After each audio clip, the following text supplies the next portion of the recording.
2 points that are so profound in whenever we see struggle.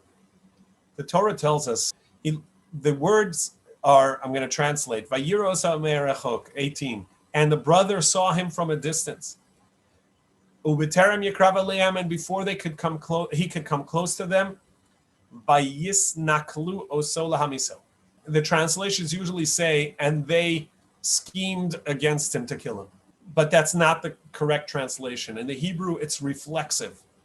If it were to say that they schemed against him, it would say vayinaklu, and they schemed. It's reflexive.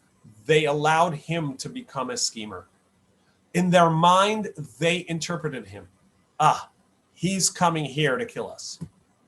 We must kill him preemptively. How could they come to that conclusion? The beginning of the verse tells us. There was a Hasidic Rabbi, the Kutzker Rabbi, who translated the first part of this verse in a most profound way. Vayiro osa merachok, the brothers saw him from a distance. They could not see him up close. They didn't converse and get to know him and understand him. It is easy to caricature someone and characterize them and make a personality that we want to interpret on them from a distance, because you don't get to know the person. They had ceased to have a relationship with Yosef. They could not speak to him in peace. And as such, never got to know his real true intentions and understanding. To understand where he's coming from and why he's saying this and what does he mean. And that he really does want peace and brotherhood. But they didn't get to know that. They didn't get to know that because they only saw him from a distance.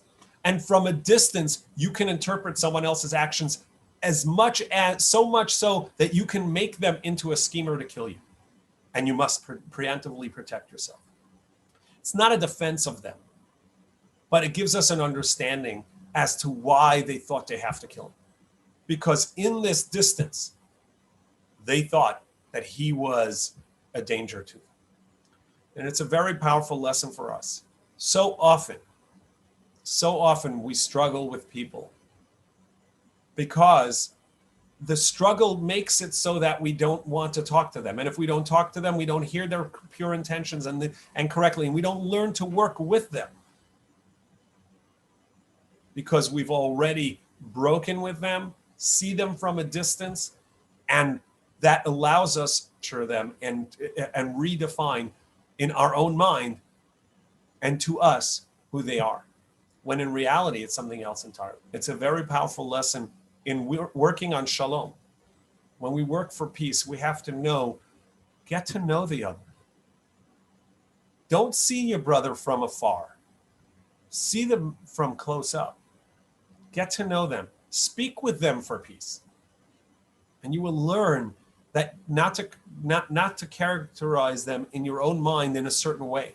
And that's precisely what they did here. And it's such a deep message in the brokenness and how we can fix it.